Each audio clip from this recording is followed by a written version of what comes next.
Welcome friends. In this video tutorial, we will give introduction to Edio.net. Edio.net is an object-oriented set of libraries that allows you to interact with data sources. Commonly, the data source is database, but it could be also be a text file, an Excel spreadsheet, or an XML file. For the purpose of this tutorial, we will look at Edio.net as a way to interact with database. As you are probably aware, there are many different types of database available. For example, there is a Microsoft SQL Server, Microsoft Access, or a Oracle.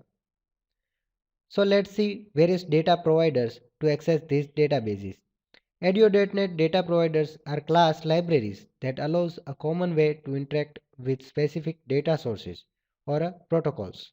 The library APIs have prefixes that indicate which provider they support. So these are the various provider names and which API prefix is used to particular provider. There are various providers like ODBC, OLEDB, Oracle Data Provider, SQL Data Provider, and Borland Data Provider.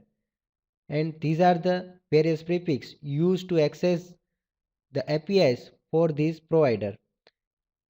One of the first Edio.net objects you will learn about is the connection object, which allows you to establish a connection to data source.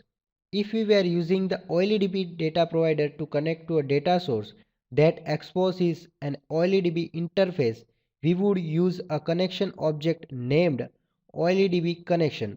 Similarly, the connection object name would be prefixed with ODBC or SQL for an ODBC connection object on an ODBC data source or SQL connection object on SQL Server database respectively.